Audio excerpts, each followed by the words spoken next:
Hello and welcome. I'm Scott Dennis. And I'm Haley Bilgus. Thank you for joining us tonight. Our top story, a Bradenton mother guilty of manslaughter in the death of her 4-year-old son learns her fate in court today. Diana Marr was sentenced to more than 2 decades in prison and probation after 4-year-old Alexander was found beaten to death. ABC 7's Jess Dowdrick has the latest from the courtroom. Despite several family members and friends taking the stand to plea for a lenient punishment for Diana Marr, Judge Hunter Carroll sentenced Marr to 20 years in prison, followed by 10 of probation. She's been a mess because of Alex dying, and she doesn't sleep, and she just cries a lot. Diana Marr's mother, Carla Gray, was one of 4 loved ones to testify that Marr was a loving mother. She loved her children, and they loved her, and she played with her kids, and she enjoyed her kids and had a good time with her children. Asking for the judge's sympathy. We've lost enough already. I'm gonna lose my daughter too. Marr made her own plea to the judge, blaming her son's death on her boyfriend, Trevor Carterell, whom she lived with at the time. Alexander died in April of 2015, Marr says because Carterell beat him. Marr claims to have known nothing about it and woke up to find Alexander dead. I only wish I knew then what I know now. I would still have my family in my life, and that monster would be going to prison instead of the loving mother who did everything else she could, knowing what she knew at the time to protect her kids. But despite the pleas, Judge Carroll ordered the 20-year sentence. This case is a tragedy, as you know, Ms. Marr. Alexander just did not need to die. The prosecution was pushing for the maximum 30-year sentence, but says now that they're satisfied with the judge's decision. Everything may not have turned out as exactly as everybody may have foreseen, but we think this is at least some semblance of justice for Alexander for what happened to him. Marr's boyfriend, Trevor Carterell, was previously sentenced to 60 days in prison, found guilty of culpable negligence. He's scheduled to be released in April of 2018 on separate charges. In Manatee County, Jess Dowdrick, ABC 7, your Suncoast News. Jess, thank you. The Manatee County Jail's Drug Recovery Pod program is now more than a year old, helping in the fight against the area's opioid epidemic. Since last February, more than 500 inmates have taken part in the program. The pods are a separate section in the jail where offenders can start counseling for over 90 days during their incarceration. The pods have grown to 30 beds in each of the men's and women's areas, and according to staff, there's a waiting list as well. In the normal sense, in jail, those are your enemies. You know, you're usually against the guards and the deputies, but in there, it's really nice that you know they're on your side, you know that you feel supported, and you know that somebody cares in there. When they come back, the difference that we find is this time they're remorseful for reoffending or relapsing, and they want that help. Staff hopes the program will receive enough funding in the future to follow up with participants after they've been released. For about a year now, the town of Longboat Key has debated changing the standard building height along the beachfront. The town currently has a building height standard of 65 feet and had planned to raise it up to 80 feet over elevation, a difference of 15 feet. Last month, the Planning and Zoning Board approved that ordinance that would have allowed the additional height, but the Town Commission said no. The Director of Planning and Zoning, Elena Ray, says that commissioners and many Longboat Key residents shared that same sentiment. The community is very protective of preserving the ambiance that we have out here on the island. Years ago, high-rises started to be built, and when the community saw that begin to happen, there was a natural reluctance to allow it to continue. The commission will revisit this issue on May 1st. All right, the weekend has arrived. Lots to do here on the Suncoast this weekend. Let's find out more on the forecast with Bob Harrigan. Well, this evening to kick off the film festival, things looking pretty good. We had some rain around this morning, much needed rainfall. We're talking up to a ½ inch in some isolated areas. It's 77 now. The rain has cleared our viewing area. Dew point 66, winds out of the west-southwest at 10. The pressure slowly now starting to rise again. High pressure is going to build in behind the system, slowly but surely inching this a little bit further off to the south right now. You can see that front is now lined up parallel with the upper level wind flow. These are high cirrus clouds that are ripping by, so there's not a big progression to the south now with this rain. It moved through earlier this morning and into the early afternoon, and now it's just kind of hanging down south off the coast of Sanibel and also places to the south of that, some heavier showers down there. But for this evening, looking really good. Rain staying basically to the south, and we'll have much more on the weekend weather. It looks to be warm coming up in just a few minutes. Back to you. All right, Bob, thank you. A bill aimed at encouraging select charter school operators to move into areas with low-performing public schools is moving forward now in Tallahassee. The House Education Committee has set aside $200 million in the House budget for Schools of Hope. Under this legislation, nonprofit charter school operators with a track record of performing well could open a campus in areas where a traditional public school has received a D or an F grade. A total of 115 schools fell into that category in the last school year, according to the State Department of Education. We're spending hundreds of millions of dollars, more than ever before, to say that it is reprehensible that you would take a child and make them stay in a failure factory, not for 1 year, not for 2 years, not for 3 years, not for 4 years, but 5 years. That whole system has to end. The bill faces opposition, though. Some question why lawmakers would give charter schools $200 million instead of devoting more resources to these troubled public schools. The City of Venice may soon get a $2 million park. Last year, the city conducted a parks master plan that found the city needs more park space in the northeast corner. Now, the mayor is eyeing a piece of property that is for sale for $2 million and is suggesting that the city build a park on it. However, the city already owns a large piece of land right nearby. The problem is that property is next to an asphalt company and is rather noisy. Location, location, location.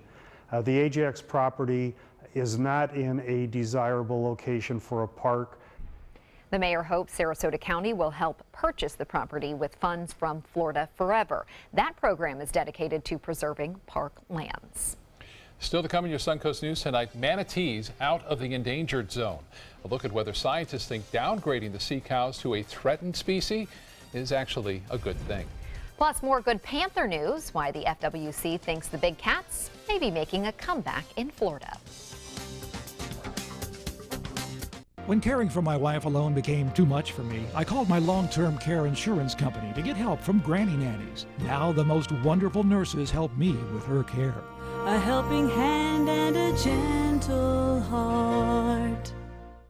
Today, everyone is looking for more fashionable choices in flooring than ever before.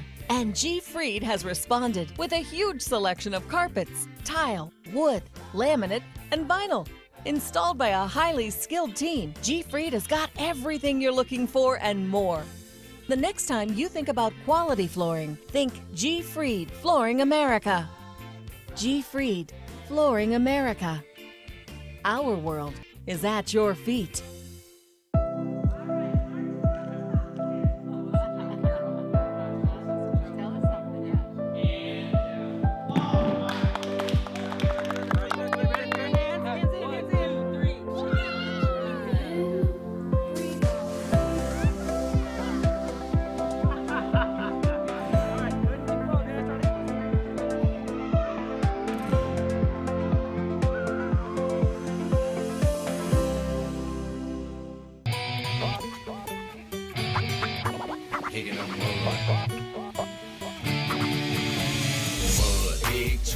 The Lax coming to the White Buffalo Saloon April 1st. Visit the WBSaloon.com. A unique celebration of a distinctive cultural gem in Sarasota. La Musica, the annual international festival of chamber music, with renowned musicians from 4 continents. April 3rd through April 12th at the Sarasota Opera House and at Sainer Pavilion. Buy your tickets now.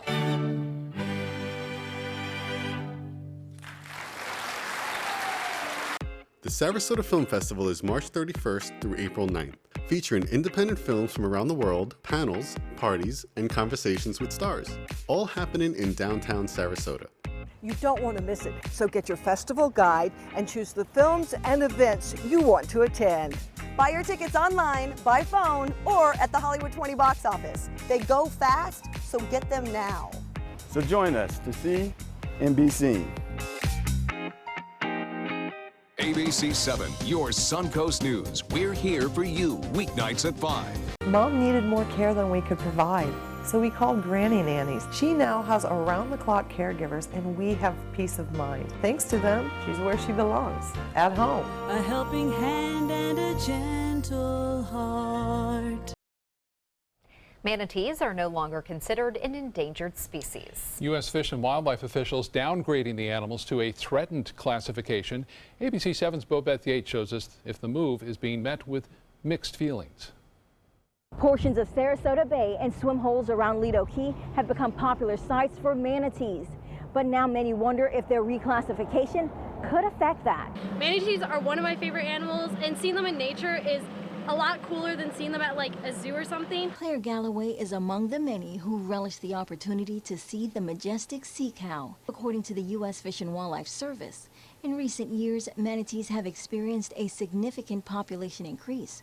So much so that the agency has removed the animals from the endangered species list, which meant they were on the verge of extinction. I think it's awesome that the manatees are growing in their population size, so seeing more of them will be great. The manatee population increase has resulted in them being reclassified from endangered to threatened. A threatened species is one that is likely to become endangered in the future, but currently has a stable population growth. The reclassification also comes with less protections for the animal, an issue that has many concerned. I think it's good that they've been moved off of endangered onto the threatened, but it still means that there's a long way to go to get them, more populated and everything. Sentiments echoed by Moat senior scientist John Reynolds. In reaching the decision it did, the federal government used out-of-date data. And so one thing that we need to be vigilant, because I'm not sure that the assumptions that the government made are in fact going to turn out to be right. Reynolds has been studying manatees for more than 20 years, and he recently wrote a book on the issue of conservation, which includes the topic of manatee reclassification. If the goal is conservation, then the process should be a very precautionary one. It should err on the side of protection, not on the side of losing protection. Despite the change, federal officials say they will continue the current protections they have in place to protect manatees. No word yet on what state officials will do. Bobeth Yates, ABC 7, your Suncoast News. Thank you, Bobeth. Manatees aren't the only ones whose numbers seem to be increasing. Biologists are excited about recent findings concerning the Florida panther. The Florida Fish and Wildlife Conservation Commission announced earlier this week panther kittens were found north of the Caloosahatchee River, which is rare. Biologists have now collected evidence of what appears to be another female north of the river. And another positive note, a series of trail camera photos at Platte Branch Wildlife Area, which is directly east of Charlotte County, shows a large male panther involved in mating behavior with a female panther. Maybe more kittens to come. They may be coming. That's pretty neat. We'll be right back with your forecast for the weekend. Hi, I'm Chef Judy. Every Wednesday morning, I'll be with the chefs at the Publix Aprons Cooking School serving up the most wonderful dishes. Watch Aprons in the Kitchen every Wednesday on ABC 7's Good Morning Suncoast. Rose takes her volunteering for Tidewell Hospice very seriously. But she knows how to have fun, too. And that's what she brings when we're invited to visit patients as part of Tidewell's pet therapy program. People love to see her. She really brightens their day. She makes people smile. And in end-of-life care, a smile can be a wonderful gift. Tidewell Hospice. It's more than you think. With a top prize of $10 million, the new $10 million world-class cash scratch-off from the Florida Lottery is your ticket to take on the world.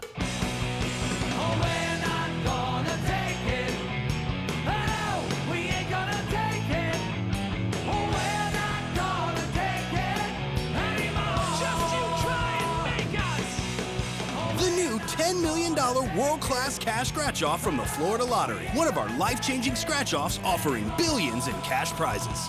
There's a whole new way to bank at Achieva Credit Union with Achieva Checking Plus. Get new, unique features like full ID theft protection and online shopping rewards. Plus, it's an interest-bearing account, so you have a little extra for what really matters. Achieva Checking Plus isn't just an account for your money, it's for your life, including cell phone insurance. And that's good to know. Discover the plus at achievacu.com. Achieva, banking for good. Achieva Credit Union is federally insured by the NCUA.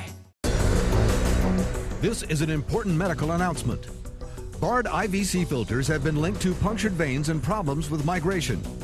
Anyone who's received a Bard IVC filter must receive medical monitoring and may be entitled to substantial compensation. If you have the Bard Recovery G2 or G2 Express filter, you are in a class of patients who should be compensated for some expenses. Call now for a free assessment of your case and potential money damages. This call is confidential, there's no cost, and you may be eligible. Juries have awarded millions of dollars to people who should have been warned about the risks of the Bard IVC filters. Call the IVC Filter Hotline if you or a loved one has received an IVC filter and experienced a vein puncture or required medical monitoring. You must call now. Call 800-329-3089. 800-329-3089.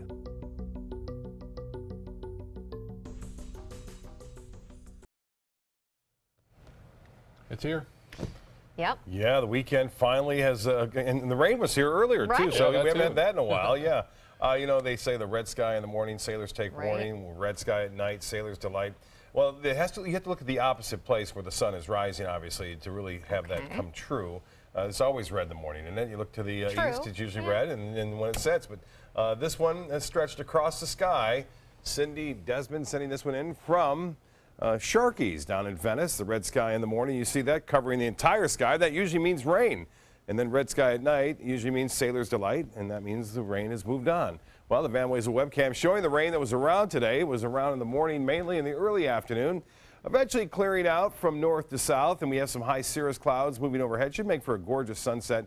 Weather headlines, warm weekend. We're talking temperatures into the upper 80s once again by Sunday afternoon, near record highs. More rain next week. Now, there's going to be a couple of opportunities for some showers and some thunderstorms beginning Tuesday of next week, and then again on Thursday and even into Friday. You'll see that in the 7-day forecast. Right now, all the rain mainly to the south of us now. We're starting to see some clearing as high pressure is building in, and that frontal boundary again just stretching down to our south. There's really not much to it. It's really a trough of low pressure. It's a dividing line between some very dry air to the north and then the moist air to the south.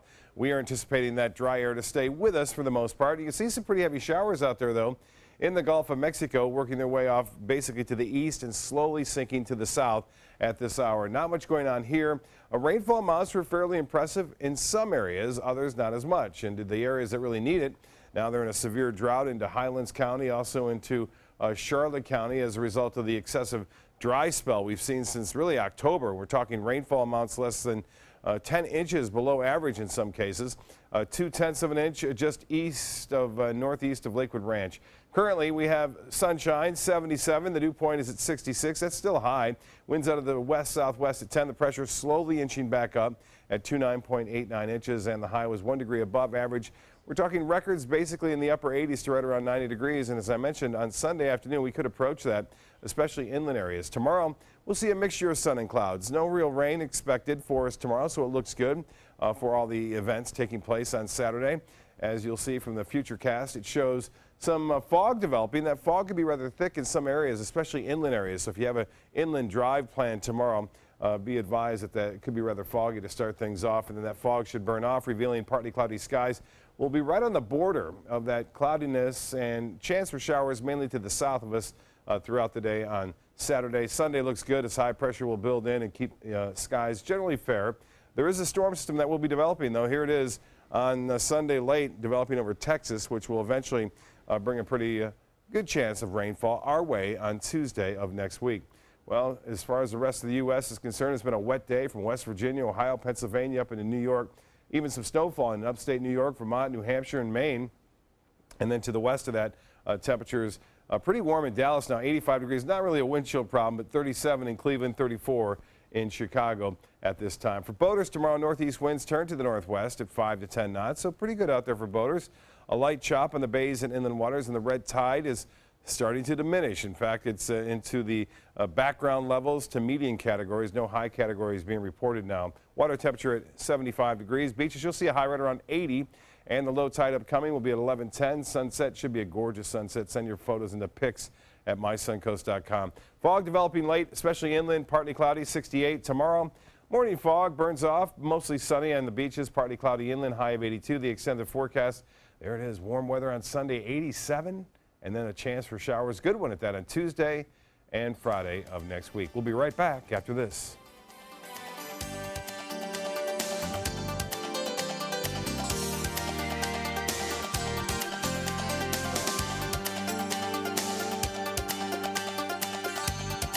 Tonight, the Russia contacts. Just how deep do they go? New scrutiny facing the White House, the lawmaker at the center of the storm, and chilling revelations about how Russian hackers may have meddled in the election. This is where America turns for answers. World News Tonight with David Muir.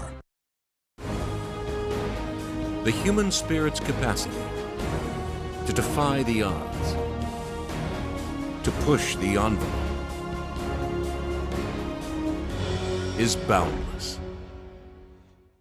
What to do when your heating or air conditioning needs service or, heaven forbid, replacement? Call Air Now today. We've been serving Sarasota and Manatee County since 1946. We offer $49.95 tune-ups, lease or finance options, and remember, service today or it's free.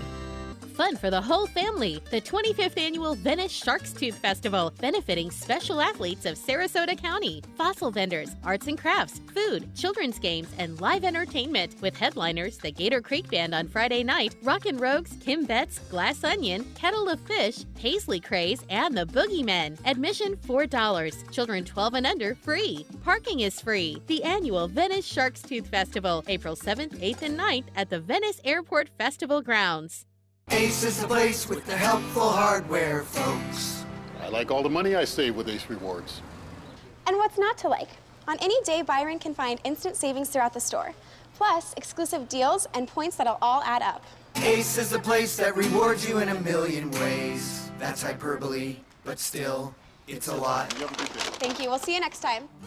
Don't miss these February Red Hot Buys. 6 convenient Sarasota locations are now open in Bradenton, Northport, and soon Osprey.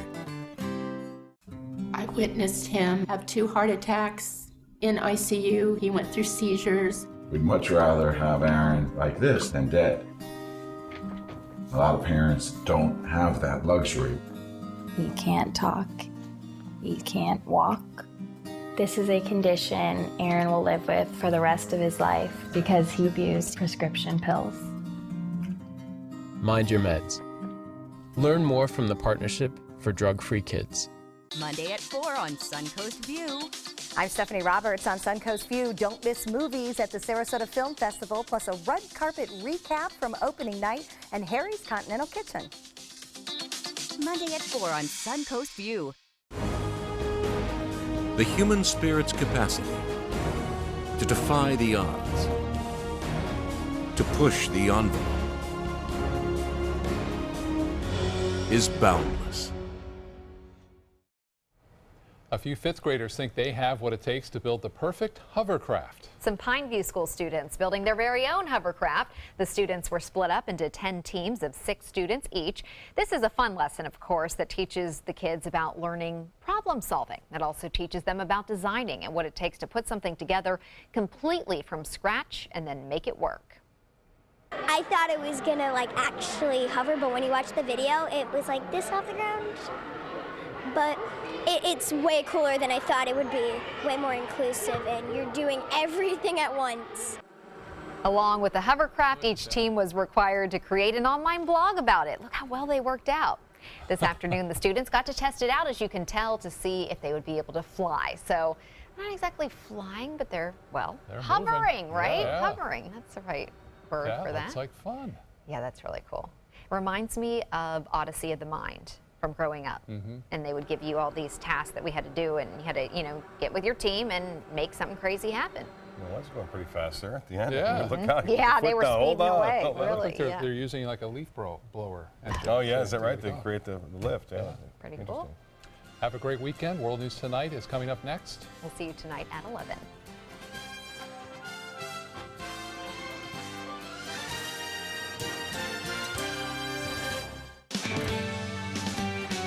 This is an ABC 7 editorial with Steve Sabato.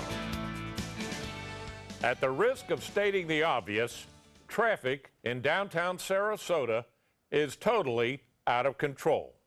So today, comment on the war against gridlock and a couple common sense suggestions. First, the latest from the front lines of the traffic blitzkrieg. This week, the city launched I Ride Sarasota, 6 cute little go-karts that each hold 6 people. To be fair, it is a step in the right direction, but it's a baby step. The good news, they're free. The bad news, at full capacity, They only hold 36 people at a time. What's next? Rickshaws? Our fight for freedom from traffic tyranny also includes an amphibious assault from the water. The taxi plan. Very nice, sounds scenic, a good long-term initiative, but we're in a state of full-blown traffic triage. By the time Gilligan and the Minnow are in operation, nobody will be going to downtown anymore. So what's to be done? How about this? Starting tomorrow and until further notice, Chief DePino assigns 5 officers a day to traffic control between the hours of 4 and 7 p.m. Their mission? Reduce and manage pedestrian crossings, preempt the traffic lights, and keep things moving. Number 2, bike shares. Been around for decades. They're easy, fast, and clean. Get 3 bids, don't dither, don't wait on the county, and commit to putting them on the street in 90 days. Frankly, we should have had bike shares up and running years ago before we got hit with the traffic tsunami. If this was a hurricane, we wouldn't commission a research study or look at presentations. Well, guess what? Our quality of life has been diminished, and tourists aren't going to spend their vacation time sitting in traffic jams. We need action, and we need it now. I'm Steve Sabato, and we'd like to hear from you. The opinions expressed in this editorial do not necessarily reflect those of ABC7's owners or management. If you would like to comment, go to our website, www.mysuncoast.com, and click Community.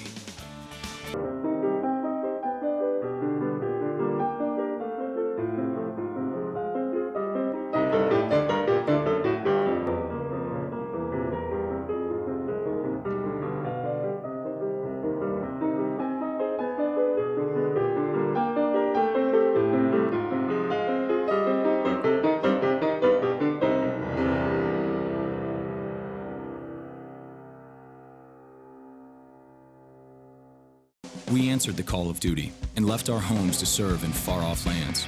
Now, we answer another call, this time at home, in our own communities, to respond in times of chaos, to use our strength, our skills, and our experiences to bring hope amid devastation and destruction. Together, as a team of brothers and sisters, we're continuing our mission to make this country a little stronger and a little better each day. We are Team Rubicon. But is it? It's really just the beginning, right? Have you written a book and want it published but don't know where to start? You're not alone. Page Publishing cuts through the confusion that most new authors face, like copyright protection, barcodes, printing, and digital uploading. We will get your book into bookstores now. We guide you through the publishing maze and help you distribute and sell your work in hard copy and ebook formats. That's right, we will digitize and place your book for sale on Amazon, Apple iBooks, and Google, offering it to millions. Don't waste another minute. Most publishers won't even look at new author submissions, but we're different. We review your book and provide you feedback in about a week. If we decide to publish your book, your work ends and ours begins. From copy editing and proofing to typesetting and book cover art, our team gets you into bookstores fast. Call for your free author submission kit at 800-425-5308. Attention, this is an important message for anyone who has taken Xarelto or Pradaxa. If you or a loved one took the blood thinner medication Xarelto or Pradaxa and was then hospitalized for internal bleeding, you may be entitled to significant compensation. Xarelto and Pradaxa have been linked to serious, even fatal internal bleeding. If you suffered a stroke, heart attack, or serious internal bleeding, or if a loved one died after taking Xarelto or Pradaxa, call us now. Our network of attorneys have years of experience fighting the big pharmaceutical companies and is ready to fight for you. Potential claims are being reviewed for users of Xarelto or Pradaxa who have suffered severe bleeding or hemorrhaging, stroke, or even death. Our network of experienced attorneys is ready to fight for you. You won't pay a thing unless your case is settled. Call today for a free confidential consultation. Don't fight this alone. Please call 800-928-6604. That is 800-928-6604.